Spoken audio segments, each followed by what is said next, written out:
Hey there, comic friends and fiends. It's Rob here in front of the Great Wall of Comics. And with me, of course, the comic vet himself. How are we doing today?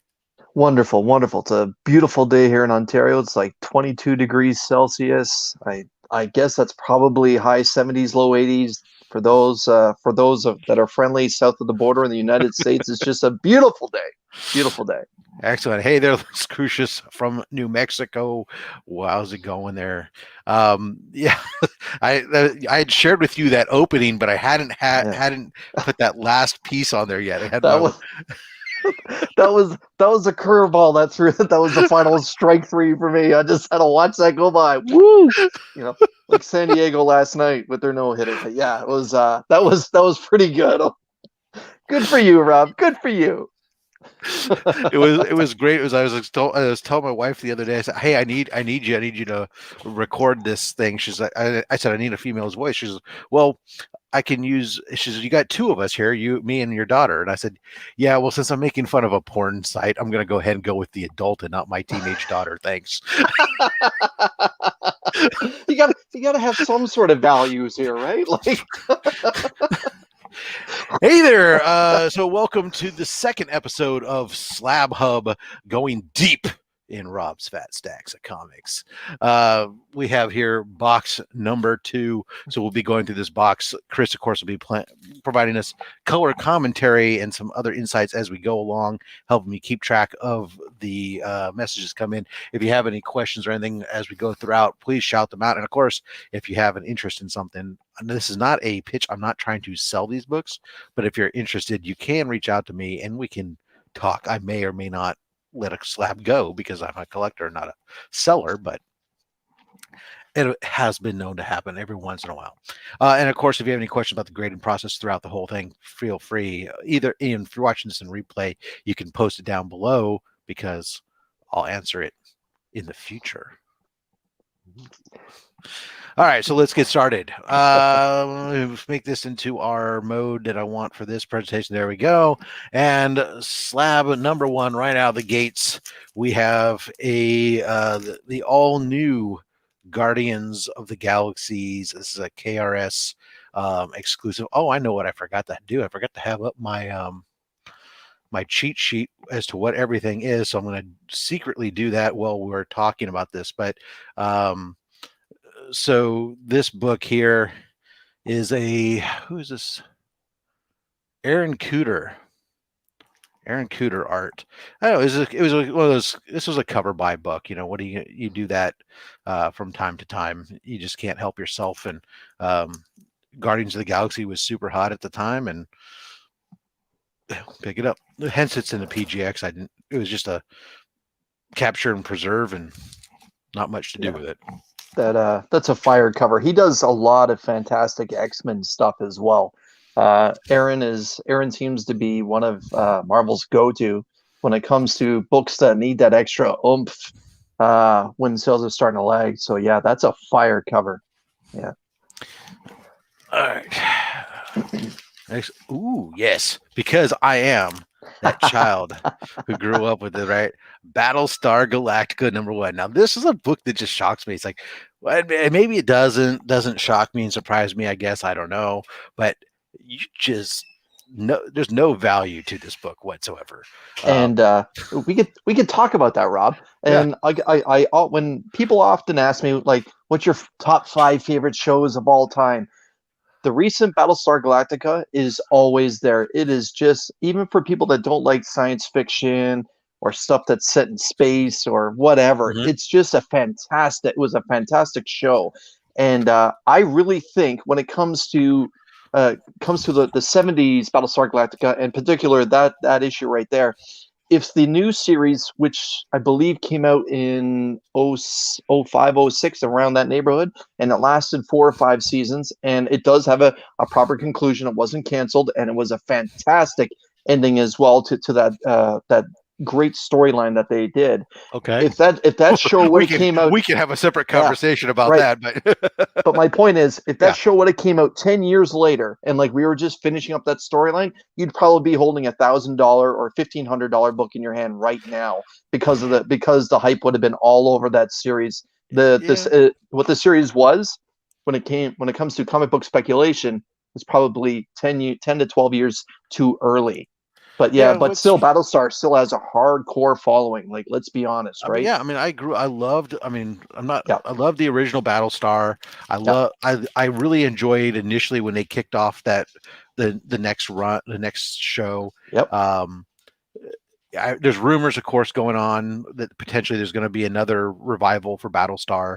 right. Um, and hey, we'll see. But I mean, really, to be honest, it's funny. It's like Battlestar Galactica in a slab was one of the first early slabs I got in my collection when I stole my first box, and I Yeah, had it in a 9.2. yeah. Because it was again like it was a combination of I was just looking online slabs for less than $50, and yeah, a 9.2 was like $30. Yeah. You know, Yeah. Thanks. and Thanks for the free slabbing. and and then later on I ended up with a 9.6 for I think I got for also about $30, and moved the Wow. 9.2 down the road. Right now, fair market value on this has been reported at about $55. Oh So my God. That's so it's undervalued. criminal. It's Yeah. it's it's really criminal when you think about this is from 1979. So you start talking about paper, it's still newsprint paper Yep. that's over 40, 45 years old, and you start going, wow. Yep. But yeah, Ugh. very. That was awesome. That was awesome. Oh, Batman 99. So a recent book. We go from an old book to a recent book, but the Derek Chew. I mean, this is one of this is one of my favorite covers, and I think personally, out of the Art Germ Studios, as much as I'm my early, a couple of years ago, I think there was a lot of hype on Art Germ. I'll tell you, I think Derek Chew has surpassed Art Germ in what he turns out, and it's a very, I mean, not that it's a night and day, but but I give the edge, I think, to Derek Chew over Art Germ, in my opinion. I can respect that. I'm a big Art Germ fan, but that cover that you're holding right there in your hand, I think my LCS said that it's sold out in less than 10 minutes from that door being opened, and I'm not talking about people that had stuff put into their pull list. Yeah. Uh, that is a fire cover, and it should hold value just on the artwork alone. Again, Yeah. you're right. Chew is at the top of his game right now. Yeah, and I'm not discounting Art Germ. I love me some Art Germ covers Oh too. yeah, yeah, I think I'm going to end up with 3 of the Art Germ Miracle Molly covers, because I've got yeah, 2 pre-order. I actually have 3 pre-ordered. One from my LCS, one from in yeah. a package deal from one of the online places, and then Right. then I got from Comic Con online. Pre-ordered 9.8 triple signed CGC. Um, Miracle Molly. So Art Germ and Tinian and Jimenez, I think, signatures. So, Wow. all right. That's a This big was a boy book. Yeah. this was a book that 3 years ago was a dollar bin book, then shot up to about $200 and has settled down some. It's down to about half that at about $120 book now. When there was all the hype about the potential blowing up of the DC universe, and then they backtracked real fast when Warner Brothers said, no, we're not doing another reboot. But this is Superman Convergence, the birth of Jonathan Kent. Yeah. When there was all this talk about Jonathan Kent was taking over as the main continuity Superman, this book blew up, and if I was smart, I probably would have sold it then. But then again, you never know what's going to happen down the road. Jonathan Kent still has a lot going on. Yeah. Let's be honest. Jonathan Kent in the comics is quickly becoming an interesting character, and a character that a lot of DC collectors are chasing and putting away. Also, his character on Superman and Lois seems to be developing quite an interesting story arc. So that's a very interesting spec book that you had there. That's a real good book. This one I remember I sought out this book I bought it raw, and I was really surprised it came back, or happy to get it back in a 9.8. I should say, not a surprise. I knew it was a candidate, but after the pressing, it came out pretty good. This is a Daredevil, Man Without Fear. This is issue number 2 from '98. What I love about this was not only was it, first of all, a J. Scott Campbell cover, and I love John Scott Campbell covers, or J. Scott Campbell covers, but it's a Kevin Smith written book. And so my dream for this someday is to be able to get this signed by Kevin Smith as well as J. Scott Campbell. That would be my goal, long-term goal. But yeah, I have to agree. Like reading some of Kevin's stuff, he did Batman Cacophony, that Daredevil. He's done some Green Hornet. That Daredevil run that he did there, I think that's his best writing in comics. It wasn't silly. It's pure Daredevil. Like for those that haven't picked it up, grab it in a trade. It's really good. I loved the little lady inside the window in her towel screaming out the window. No, that's pure J. Scott Campbell with a touch of Kevin Smith. Like it's almost like J. Scott Campbell picked up the phone and said, "Hey man, like I got this real cool cover. Let me show you." It shows it up, and Kevin Smith is like, "Yeah, throw a chick in there that's just wearing a towel that no one can see unless they really look closely." I need like what I need is like in the background, like Blunt Man and Chronic up on the roof looking down or something. All right, this book.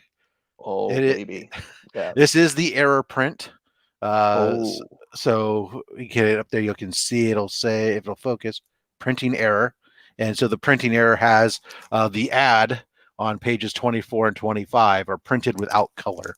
So that makes this book a collector's key, but not necessarily anything of stupid, ridiculous value, because there are a lot of copies that are floating about out there. Yeah, let's be honest. Marvel really tried to jam that down everyone's throat, and they tossed her into the X-Men as well. I actually don't mind the character. The sole Arthur Adams cover that I have autographed CGC is a cover of Storm holding Dazzler back. That's done by Arthur Adams and Barry Windsor Smith, actually. And so I don't mind Dazzler. I'm glad that she got a quick cameo in one of the X-Men movies recently. But again, it's to me it's a little bit of an artificial character. But there's so much potential if she were to get a good writer. Let's be honest. But yeah, that's a great book, man. Like what year was that? 83? 81. 81. Yeah. The Romita Junior art inside. Yep. Mm-hmm.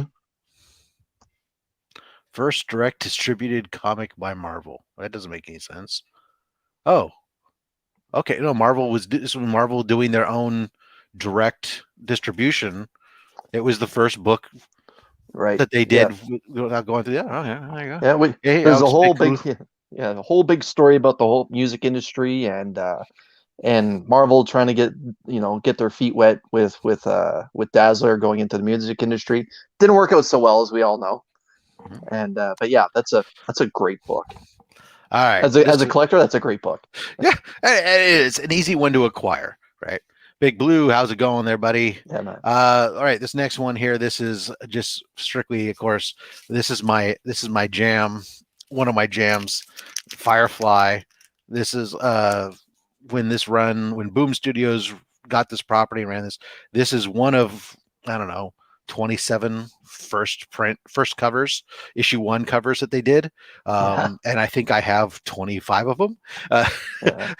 But this one is one of those ones, just was this great virgin cover there with the thematic of the whole thing, plus the troops for the brown coats from the Serenity Valley and all the other stuff in there. And so this is, I think I have like 3 copies of this one here, but I slabbed one of them early on, and have another one that once conventions start back up, usually you get 1 or 2 of these guys at various conventions. Is like one of my plans to try to get the cast to fill out and sign one of these books. Let's be honest, that's almost the artist is almost representing Drew Struzan there. It's almost like a theatrical release poster. That's just beautiful. It's beautiful work. A lot of the covers on the Firefly Yeah. books have been Yep. just fire, especially the Right. incentives throughout the Yep. run. Yep. It's, Yep. I get the feeling that it must be coming to an end soon. It's really weird because the run itself, they've kind of every once in a while they do at least these one shots. They've had this Yep. like limited series right now of the future verse, but Yep. at the same, and then they just time jumped in the latest issue where like Mal's retired off the Yep. ship and stuff, and you're like, Yeah. wow, okay, we're Yeah. just like, are we wrapping But this yeah. up? What's going on? But Yeah. I don't know if Boom Studios is losing the license or not, but let's be honest, Boom Studios did a fantastic job with Firefly. oh yeah, Yeah. it's delivered. It's delivered everything I could want as a Firefly fan, Yeah. pretty much. There, so except for bringing me a new show. All right. Oh yeah, here we go. This is a Shannon Mayer cover. Oh. This is one of those pricey ones that was super hot when it came out. Oh yes. The Ghost Spider #1 when we decided to go with the Ghost Spider name for I swear, Spider Gwen, Ghost Spider, Glider Gwen. You know, it's Yeah. like there's But like four volumes with each one has its own different title practically. Radioactive Spider Gwen, yeah. but But yeah, you know, that cover is just Shannon Meyer is just he's incredible. Like let's be honest. And yeah, that's she'll be Spider Gwen to me and Spider Gwen to yeah, like the little ones in my life too. But yeah, that's just an this is incredible cover. this is one of those ones that's like it killed. This was a real tough decision for me to not crack this to send this to the Shannon Mayer saying. But I mean, there's a lot of books in my collection that I don't mind cracking to send in for a signing. Yep. First of all, any of them that are in a PGX, I don't mind cracking those PGXs to send them in and get Yep. them done. Anything that's not a 9.8, I have no problem. When I get the 9.8s, it's really tough. I mean, I'll tell you, one of the hardest decisions I made, is right now on the wall, I have a temp book up. I have my PGX Spider-Man 2099 9.8 because I took down my 98.8 CGC that was signed. It was signed by Peter David. I took it down to send in. God was brain is a Leonardi for a Leonardi signature. Yep. And so I could have dual signatures on it. But that book was real tough to make a decision on because it was originally a CGC 9.6 that when I sent it in for signing Peter David, it got a grade bump when it Oh came back wow. after pressing. Wow. And so you're taking a gamble that it could Yeah. come back and get a 9.6, but then I have to decide, you know what, I'd rather have a dual signed by both of the primary guys who really made that character who it is in a 9.6 than have a 9.8 that was only single signed. So, but tough decisions. Oh, okay. So it's a questionable debate when it comes to what started my path down slab books. I bought 2 books, went to Silicon Valley Comic Con with my sister, who loves to find ways for me to spend my money. And she is an enabler into the nth degree. And I walked away from that con with 2 books. One of them was this book. The other was this book, which at the time, this was a super hot commodity. Cooled off a little bit, but Guardians of the Galaxy #1, first appearance of Taserface. Wow. Yep. Yep. Is So that 1984? that is 1990 actually. Wow. So Way before off. that, Way off. before that, had been like Marvel presents Guardians of the Galaxy, Okay. Yeah. Yep. as opposed to just Guardians of the Galaxy, because Right. this is Volume 1 actually, Yep. surprisingly. But the Yeah. characters had already been established. But you get Wow. the hardcore old school Yondu and all that stuff there. But yeah, it was like I paid $100 for this, and at the time, and I was like super happy to do so. And now what is this fair market value guard? It's about the same. It's held its value. It's about $95 to $100. So, but it holds a special place in my heart that will probably never go away, just because for that reason alone. All right. Oh, So this is a book actually I did offer up to go during my giveaway for my as a potential slab, and I'm kind of glad nobody took it. This was my Human Torch #1, Human Torch versus Human Torch from 1977, no 74. That was a good year. Yeah, I agree. Yeah.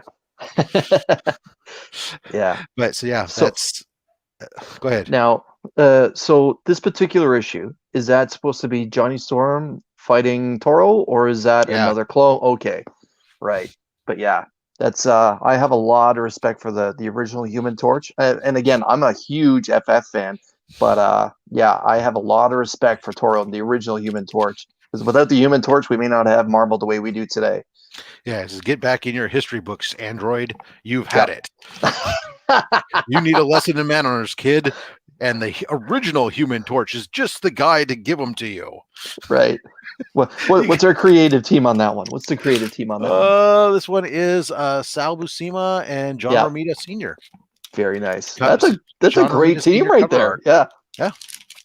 So Very there you nice. Wow.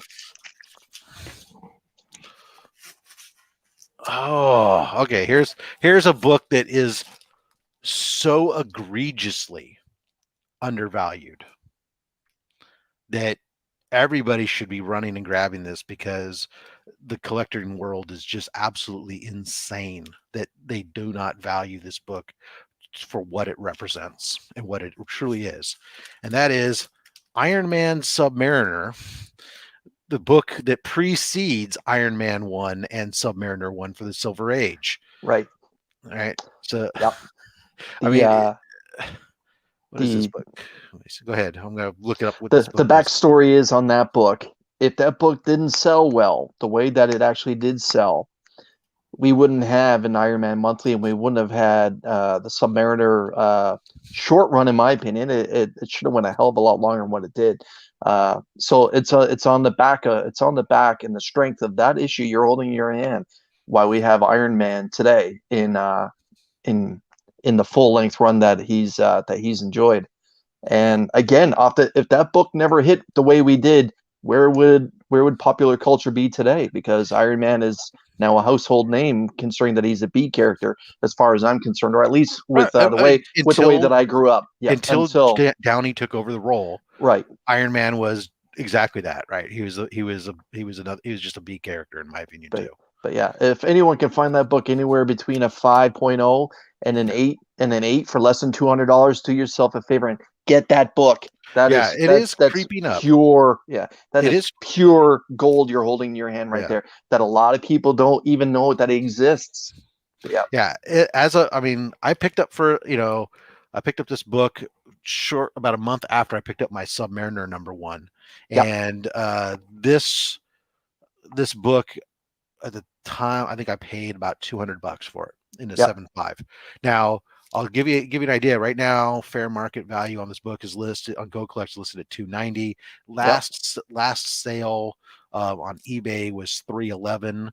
If you go back to just before Christmas, the book was selling for about $200 to $250.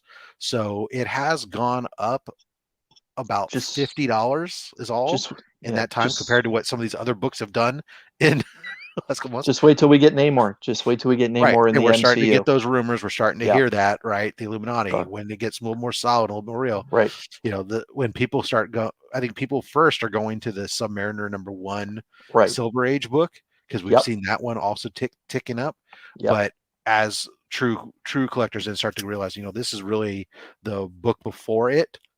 For that, you'll start to see more people going after this, because nobody's really going after the first appearance. Because let's be honest, I can't even afford a coverless version of the first appearance of Submariner, right? That's why I've got the reprint on the wall.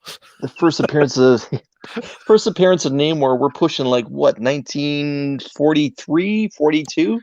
Like I can remember. Because this is the reprint of the first one, and that book's 77. Right.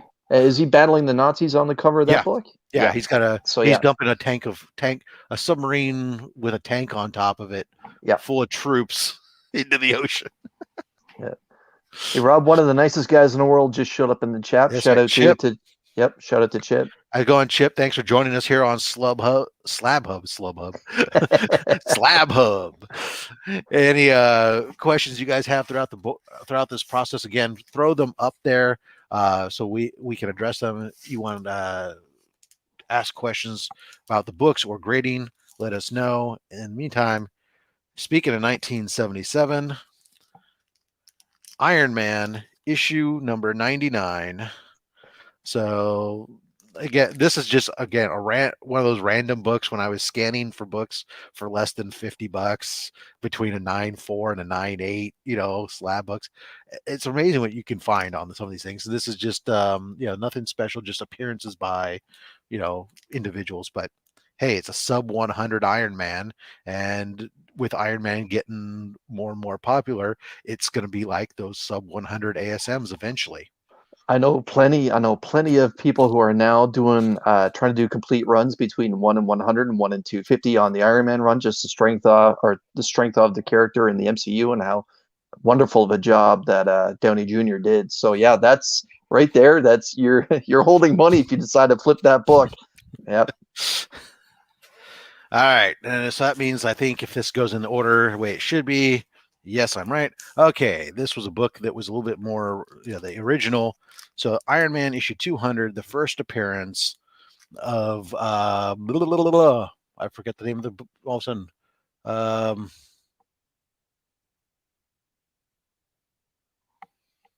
God damn. Oh, it's not the first appearance of anything. What am I saying? It just has the Ironmonger in there, but appearance by the Ironmonger, not the first appearance. Sorry, I don't know what I'm talking about. But now that's the Iron Man, that suit particularly. That's the suit that I became familiar with when I first started reading comic books as a young boy, and I started going in. Yeah, the silver and red suit with the sharp shoulder pads going out really far, and that pretty weak logo. Let's be honest, like it's not as cool as the one that showed up in the 70s when they were first doing it. But yeah, I have a lot of respect for that particular run right there. It is never too late for Slabborn, Brian. Yeah. You can, as long as you've got the door closed and nobody's watching what you're seeing on your screen. It's all good. Oh yeah. All right, keep on moving. We're about halfway through this box now, I believe. And we go to the Invincible Iron Man, of course, a book that is picking up there the first solo series with Riri as Ironheart. Yep. Unfortunately, it used to be here. I used to have my Iron Man first appearance of Riri and my first appearance of Riri in the armor. Matter of fact, I had the Horseman of the Apocalypse variant. But I sold those because I'm not super attached to Iron Man. These happen to be books I was buying simply because my son wanted to read Iron Man when I got him into comics to start reading. And when later on after the fact, it was like, you're going, oh wow, that book's worth that much. Yeah. Okay. I see Nick from Nick out there saying claim on that. Shout out, Nick. Yeah. So what he says is, so what I'm hearing is you're not super attached to that book, as if you already sold the others. I was going to say, bad news, Nick. Since I'm guesting on this channel, I get first shot at that book. But yeah, surprisingly though, yeah. I mean, that book's not a oops, I'm looking at the wrong one. Where is my I think that now that her first appearance and the second printing of her first appearance are quickly getting out of reach for just a normal collector, that issue that you just held in your hand, that's going to be the go-to. Just like it. Yeah. 9.8 CGC 9.8 selling for between $140 to $150, $160 right now this month. And it's only going to creep before it starts to skyrocket. I think that could settle somewhere between $350 and $500 within the next year. Especially once I think the show starts to we start to come out, and we start to see the new Avengers start to come out and all that other stuff. Absolutely. Yep. Wait for Armor Wars to show up too. I think we may see her Armor Wars series. Yeah. we're gonna see her. We're gonna see a lot of Riri, I think, in the future. By the way, Nick says you've won enough.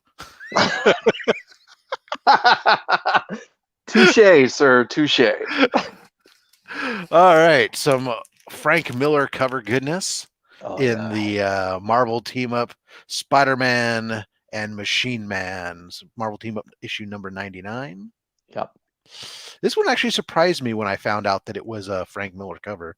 One of my buddies was like, "Oh," he saw it. He's like, "Oh my God, is that a Miller cover?" And I was like, "Oh, yeah, it is." Remember, Frank did bounce around a lot before he got his monthly job doing Daredevil. Yeah. But yeah, he does have a lot of interesting covers out there that a lot of people don't realize that he was a cover artist for this, that, and the next thing. And a lot of those covers, like the one you just had in your hand, are not necessarily his style that we're familiar with today. Right, which is why I probably didn't recognize it, and here's Yeah. another one. This is issue 95 of Marvel Team Up. Does that ring any bells to you for any reason? Do you happen to know? Probably not. It's not stupid ridiculous, but it is a minor key. It is the first appearance of Bobby Morris as Mockingbird. Not, of course, Bobby Morris's first appearance, but the first Mockingbird. There. Nice little cover. It's a book I've seen recently getting a little bit more attention, although we haven't really seen her outside of Agents of S.H.I.E.L.D. But who knows? She's one of those characters that, like Black Widow, depending upon what they decide to do with the MCU, they could bring her in as one of the more grounded street heroes. Yeah. Pretty easily. Yeah. Now, was that a Ramita Jr. cover? This is a Frank Miller and Frank Miller again. Bob McLeod cover. Bob McLeod, right? Yeah.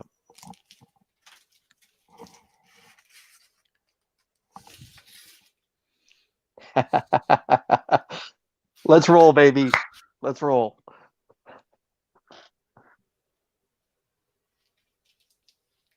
Oh, yes.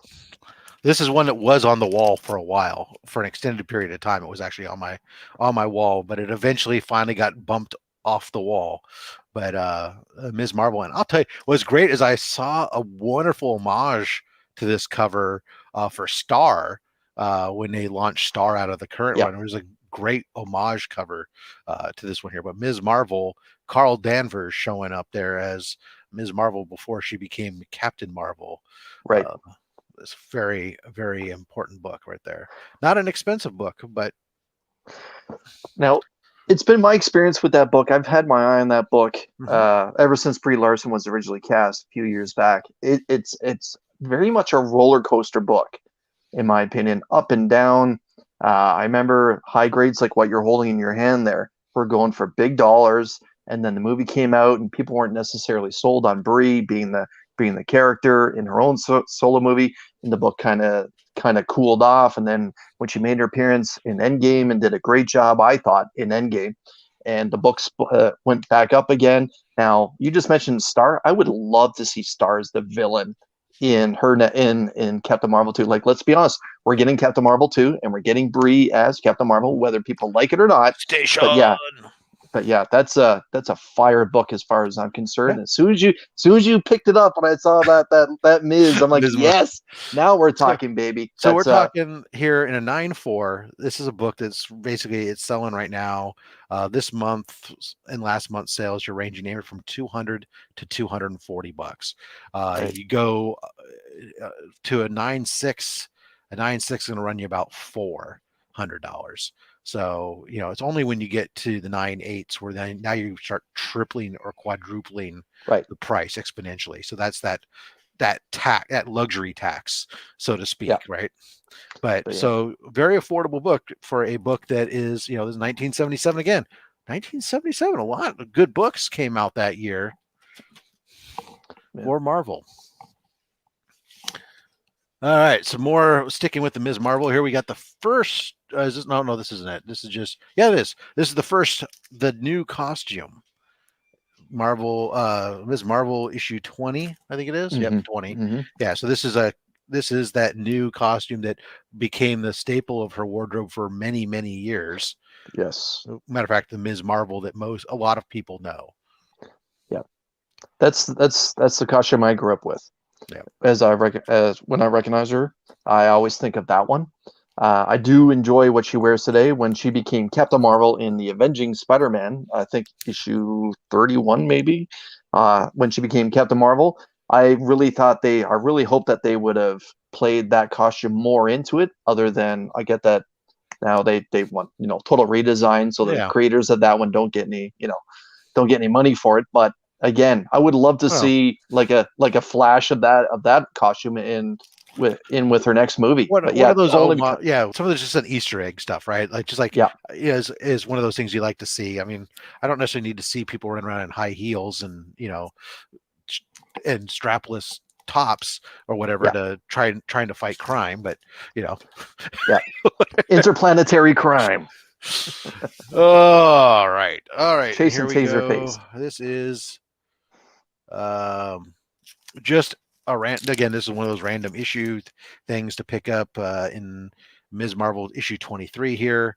This is a book. It's a 9.4. This is just to kind of give you guys an idea. Like I said, I was buying books. This is like a $34 book. Thanks for the free grading. Exactly. It's like, okay. It's one of those books you question why somebody graded it. It's like, if that's the value on the book, it's probably you could sell it for, obviously selling it raw for $15 is more profitable to you. Rob, you got to check out the chat there. There's I believe it's Fighting crime in Chamorro. stilettos. Oh, that's pretty good, man. That's pretty good. But you see the difference. So you're doing it in 4-inch. She's going to do it in 6-inch and dancing backwards. Only Prince could have kept up. Only Prince, but yeah. Yep. Okay. This would be an interesting one to potentially see if they could pull something. We kind of got a little bit. We got some insight into it in Endgame, which caused this book to spike. Probably won't see anything else, but who knows? First appearance of Ronan, of course, being Clint Barton as Ronan. We got to see some of that there. So that was one of those timely buys. Still a book that runs you about $100 in a 9.8. Yeah. So it's a fairly recent book. It's from 2005, so it's not even old enough to go drinking yet. So yeah. It's getting closer here in Canada. You have to be 19 to drink in Canada. Yeah. Or 19 in Ontario. Yeah. All right. We're down to about 7 or 8, I think it looks like. Oh, yeah. Here we go. One of a billion books in existence. New Mutants, issue 100. Does anyone not have a copy of this? Yes. That's along with like X-Men 1. If you don't, I question how did you get into comic books and not have one of these freaking books in your collection just by accident? Right. Yeah. That's that was the time era that I can remember where people actually were chasing artists in books as opposed to writers, or at least the creative team. It was all about, that's what Liefeld's doing now. He's doing this, so let's go grab it because it's Liefeld. And never mind how good the story was, but yeah. You don't have a copy, really. Then I don't know how's possible. I thought they basically gifted one to every comic book collector when you walked into the store. I mean, I still know. Like I have, like X-Men 1 is the other one. Like I said, like I got like 5 copies recently of X-Men 1 for free. Just because it's like I'd go to like New Cadia and like you'd buy a certain dollar amount or something and you get like free books, and some of them are just like Halloween giveaway books or free comic book day stuff, and then X-Men 1 would be one of the ones you could choose that would come up in there. I'm like, X-Men 1 is a free giveaway book. X-Men or Turok or Magnus Robot Fighter. Would you like a Spawn issue number 1? Yeah. We're giving them away if you supersize your fries. Yeah. But yep. But that was a good time for comic books, let's be honest. Those were real good times. Okay. This one, Chris, this book I know you're gonna love. All right. Because you and I are the same age. We've got a lot of the same experience we had growing up here. Yep. And this is 100% tickles the nostalgia vibe on the back of my spine. The backside first. So give you kind of an idea of an era on this one. Okay. Yep. Oh man. Ah, yes, Saturday mornings right there in your hand. That's right. Shogun Warriors. And wasn't this toy like freaking, it was like 18 inches tall. The fists would fire off and stuff. Was just awesome as hell. Yeah, if you didn't give yourself a black eye with one of the 3 Shogun Warriors that were released in the first wave, you're doing it wrong. Yeah, that was Godzilla, the Godzilla with the flying fists, and your Battlestar Galactica ships with the shooting missiles. Yep. That was a fun time for toys. Yeah, we would build them also out of Legos. Yep. Because eventually Mom wouldn't let us have them, and any toy that Mom wouldn't let us have, we built out of Legos. It's true. My mom would never buy me plastic swords or whatever, so I always made swords out of Lego. But one swing and they'd be halfway across my room. Or we would use, I think, a lot of times also bristle blocks worked pretty well for building. We weren't allowed to have toy guns. And so bristle blocks work really well as well for doing that. But we couldn't have Transformers for some reason in my house. So it was really weird. We couldn't have Transformers, G.I. Joe, a lot of these battle stuff, but we could have Star Wars for some reason. I don't know what the difference was, but that was like the delineative line. Or maybe Mom just didn't want to get into a lot of different franchises. You picked one franchise, that's your franchise, stick with it, right?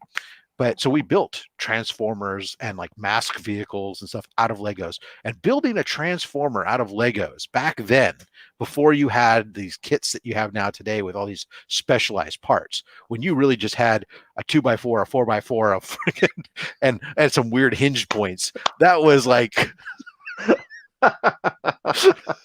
And that's how you did well in shop class. Yeah.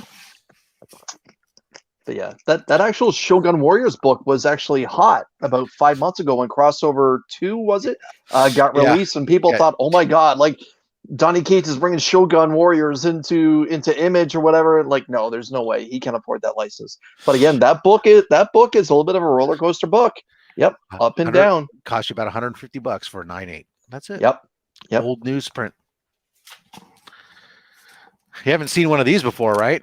Oh, I have one signed.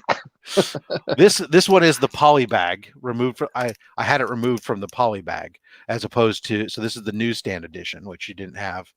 There's not as many of them. There's a trillion of the others. So that means it's worth a whole like $10 more, I think, than the others. And I have a whole ton of these because you know what? On TSMB, oftentimes it's a go-to book for me to pick up when you're doing their buy three half price or whatever, and you can get it for like $7, and they're like minty books. You're like, how many boxes and boxes must they have? You literally just took the words right out of my mouth. I was just going to say, imagine the amount of cases that are still not even cracked open with factory tape of McFarlane Spider-Man 1. And whatever you want to talk, the black cover, the green cover, whatever one you want to talk about, the UPC, the direct, there's, again, like, you got to remember that book held the world record for a short amount of time.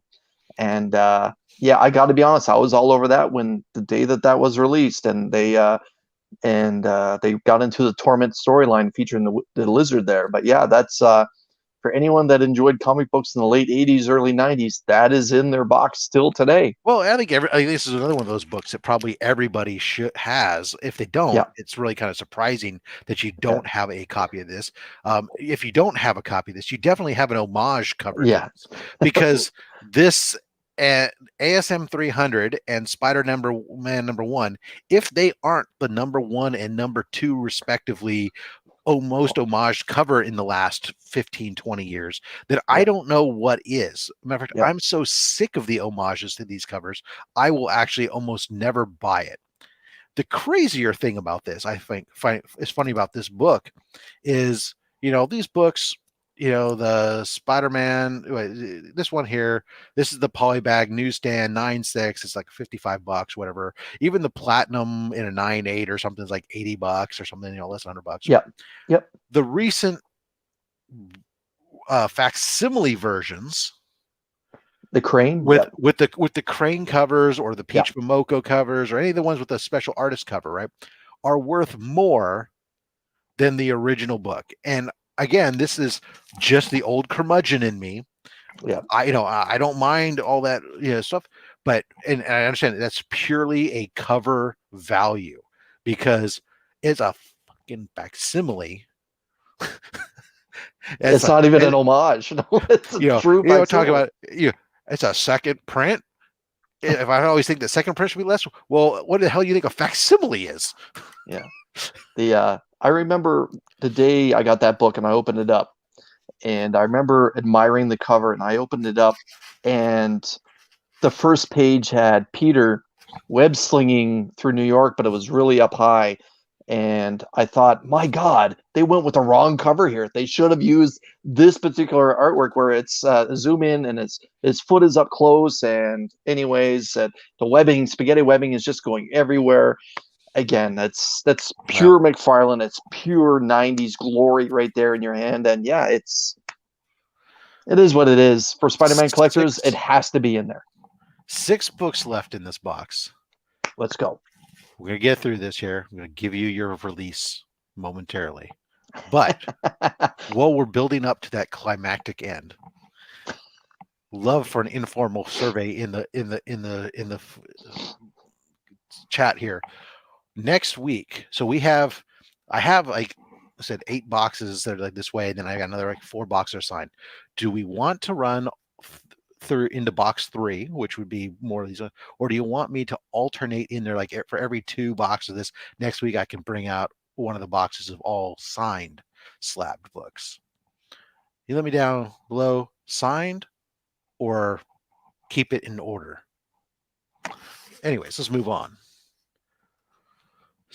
The recent J.J. Abrams and Henry Abrams Spider-Man story. This is a Shannon Mayer cover. The color splash. Now, this is my second copy of this.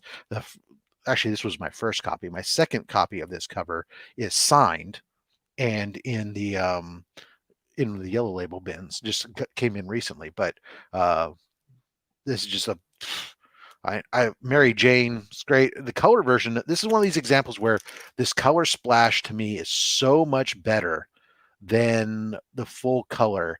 The full color looks great and everything, but I just find the black and white on this particular cover is just way more interesting to look at. Actually, we try to this bag is really kind of hazing up the beauty of this cover. I want you to send me the odd number boxes for free of charge. There we go. This is yeah. As you can see, my dual googly eye cameras. He's Shannon is just fantastic. First appearance of Cadaverous and the death of Mary Jane Watson. Spoilers. Yeah. Don't worry, everybody. The book was a flop. the covers were better than the story. Actually, as funny as I didn't read the issues when they came out, but I did pick up a copy of the trade just to read it to see what it was all about. But yeah. Oh, okay. There's another recent book, but a book that climbed up there and was hot. It's a Peach Momoko, Star Wars Adventures. Oh, yes. The Darth Vader, with his mask broken up, and see little Anakin back behind in there. Yeah, it was a hot book. I feel most people are kind of like me when it comes to Peach, that they really enjoy it, or it's just not their flavor. I think everyone under the sun can respect that book. That's one of the best ones I think she's ever done. Yeah, I like a lot of Peach's stuff. Though I have started to cool off a little bit, mostly because I think it was just too much. It was for a while. It was like just so many different covers that if you were trying to buy the Peach covers, you just couldn't possibly keep them up. But where I really, I'll tell you, well, there are some hit and misses for me on some of these covers, and this is definitely a hit. But I love every single one of her sketch covers, though. The unfinished covers, because unlike most sketch covers, you really can see the layers of the pencil work that goes in underneath it and really kind of get some insight into how she approaches doing the Yep. art. And that is a much more interesting sketch cover to me than just really what's a line art cover that people are calling, it's a coloring book page, but we're going to call it a sketch cover. Watch this. We'll get another $50. Right. She in the last 24 hours on her Instagram, she actually just released a painting, and she started from scratch, and you can watch her do her brushwork in that. Like, Wow. again, whether you like her or not, to watch her just start something so small and then expand on it, she is incredibly talented, and she does create some beautiful stuff. Yes. All right. There's no spec in this book whatsoever. The irony. Oh, there's no spec in that book. All the irony. Yeah. Wow. So this is issue 6, your first full appearance of the rest of the crew there. Mhm. The Ezra Bridger and matter of fact, this one I had to slap. It doesn't even have all that on here. It was just like at the time it was just like nothingness on there. But Yeah. Yeah. anyways, it's kind of heated up a little bit, you could say. That's that's a big boy book you're holding in your hand. As far Yeah, as no, I'm it's concerned. even Yeah. as a 9.6. This is. I'm Yep. trying to see. I'm not seeing it show up on my list here, but as a 9.6, this is like a $350 book or something like that right now. I think, Yep. which is kind of crazy to me. I mean, the way that a lot of the Star Wars stuff has blown up recently, but Yep. it's all right. The kid in me who grew up watching Star Wars is ecstatic. All right, there's another one that's blown up recently. Again, you're. I know you're going to appreciate this because I know you had the action figure because you invoked his name last week. Oh, we got to So talk about. Okay, I'll let you pull him up before I drop his name. Yep. because Okay. last week we brought up the first appearance of Rom, Okay. and Rom was a little worse for wear. Yep. Because of because of Optimus Prime. Oh wait, this is the But wrong book. no. Oh Hold no. on. Wait a second. All right, this isn't the book I thought it was. Sorry. That book must be coming up in a future box. This is still Transformers, though. Okay. It tells me what I should pay attention. But this is the more Ooh, recent IDW stuff. This is the John Gallagher. This it's a is an issue beautiful sound one of wave. Yeah. 600.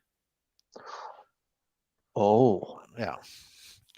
and This the issue 9-9. it's issue Very nice. 503 out of 600. That Soundwave there with Yep. Ravage out in front. Definitely pretty badass. That was just really interesting was, so for all these covers, there were dual covers that Gallagher did. One that was I think it was like issue run of 1200 or 1500, and one that was 600. And the ones that were 600 often were with battle damage. So here you see he's got the blast bolts in the cassette deck and Yep. such, versus there'd be another version that was where he was clean going through. But I mean, I Soundwave, dude, is just like one of those characters that was like resonated with everybody. I think Yeah. is from that cartoon. I can remember. Yeah, I can remember going to school, and all my classmates were trying to copy the sound that was We're his trying to voice, talk and like that. him. Yeah, trying to talk like him, and it's just You're like, no, you don't sound like him. Come on, no matter how like. much you think you sound like him. But yeah, he for me, he was my absolute favorite Decepticon. And then Mhm. along came Shockwave, and then it was a simple tie between Shockwave and Soundwave. But yeah, that's a fire cover. Let's be honest. But you know who never got the credit was, how come Blaster never got any of the love that Soundwave Yeah, got? I mean, right. Yeah, he's a Walkman. Blaster was. yeah. He was too orange.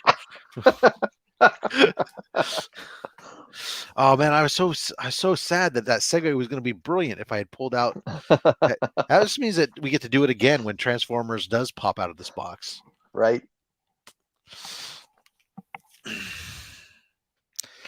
The unbelievable Gwenpool Hastings cover. I don't know, nothing special, but there's nothing really special about Gwenpool other than that she's just fun. Slicing and dicing, a little Spider Gwen doll action going on, Hulk hands, and Spider Man, Thor's hammer. Just got a little bit of everything going on. Yep. All right, well, let's move on. Last one. This is it.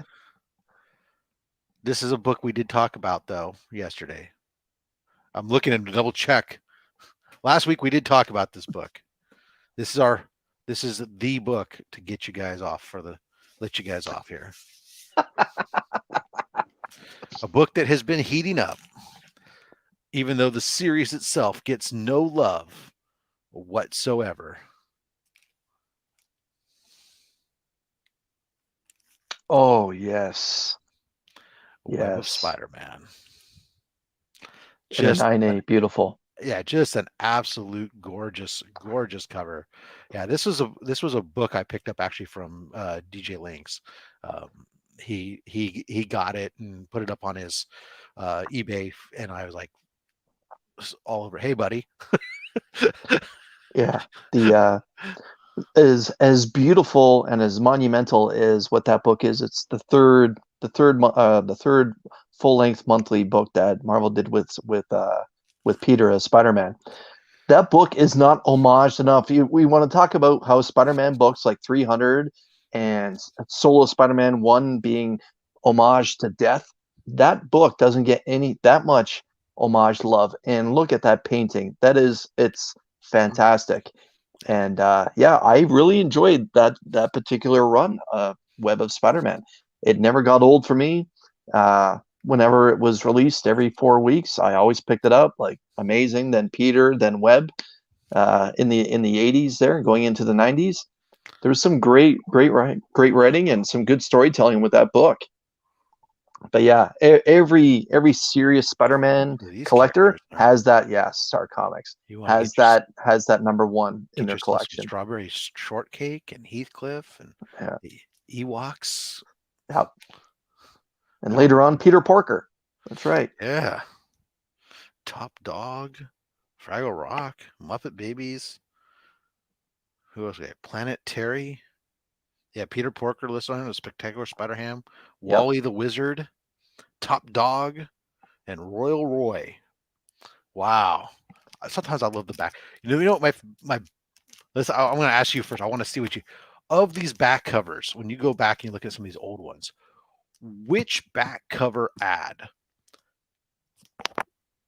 gets you the most excited? I mean, I think I could say which one do you remember the most is probably the stupid guy you learn how to draw or become a comic book thing from the 60s issues, right? Yeah. But what is the cover? You see a back ad, is there one that jumps out to you that just brings pure nostalgia joy to your heart? There was let me think. See, I got a couple slabs here from that time frame. See if any that are the ones I remember. I remember a Matchbox Dinky Car one on the back, and always thinking we're not going to get a different ad for that. But for me, I remember the arcade game Double Dragon, and that one, when that one hit Nintendo and went from the arcades to Nintendo at home, I can remember that big ad on the back. And and I remember in the late 80s going into the 90s when Marvel finally got into the trading card game and they released their first Marvel set of trading cards, those being on the back. But yeah, probably the Matchbox one, the Matchbox Dinky Cars. And here's the one. Plugging how good they were. Here's one of my favorites, and all of my favorites all revolve around this. Is the Evel Knievel toys, right? This one, and then the wind-ups. Yeah, exactly. The stunt cycle, right? That to me, okay, yeah, Brian, the Spalding basketball ad. Yeah, that's right. That's a big one. Dr. J, that's right. Also the there's the fishing rod and then the Daisy BB guns and whatnot. Yeah. But to me, when I look at whenever I see some of the Atari 2600 ones and stuff from the 80s, but to me, I mean, I remember having one of these Evel Knievel stunt cycles and thought it was the greatest toy. Setting up all kinds of jumps and stuff for the thing. Yeah. Just Yeah. I remember for me, I would be watching cartoons Saturday morning and I'm waiting specifically for that commercial to come on, and I would have my Evel Knievel ready to wind up and trying to mimic exactly what they did on the commercial. Like, why won't my toy do exactly what just happened there? And I remember one morning just cranking the hell out of it, and you remember how loud it was. It's almost like a blast siren. The Nazis coming in to bomb your home or whatever. I remember my mom coming out one Saturday morning just swinging like, stop that noise. But yeah, the Evel Knievel toy. Yeah, I can remember the background for that. But yeah, the Spalding one that was mentioned earlier there in the chat. Spalding basketball was another great one. Yeah, by Brian Murray there. Yeah, he's right. That was a good one. All right. Well, guys, that concludes another episode of Slab Hub. It looks like from the comments in there was like a I don't care, do and I don't care, and then one for assigned. So I think maybe next week I will pull out one of the boxes of signed slabs and we'll go through a full box of signed slabs. And beautiful. We'll do that. So we'll do like 2 box. We'll do 2 weeks of regulars and we'll do a box of signed slabs and go from there because that works out. And then we'll finish with the wall and some other stuff. So, Chris, what you got going on this week for you? Anything special? Yeah. Tomorrow morning or tomorrow around noon, I'll be releasing 2 cool guys, 2 hot picks where Mark from Legion of Comics and myself, we pick one singular hot title that everyone should consider picking up on New Comic Book Day this Wednesday for various different reasons. And Monday, I'm hoping to have another Mystery Box Monday. And then Wednesday, it'll be recorded live from my car, my New Comic Book Day pickups. Very awesome. Yourself? I'll probably make an appearance tomorrow on Cranky Comic Chat, as I usually do, and then maybe we'll have probably a Monday mail call before next Thursday being on Slotted Up channel for Sidekicks Talk Comics, and then back here again. This was the one before I went live. I unboxed this just between Chris and I. This is going to go off to CGC next week. It was a pickup. Ooh. Careful. 1946 Blue Beetle. Roughly as it sits right now, about a 5 to a 6. Going to go up with a pressing for sure. Is just beautiful. I mean, beautiful book in great condition. There's no spine splits. Just absolutely incredible condition for a 1946 book. Hold that up again one more time, Rob. Hold that up.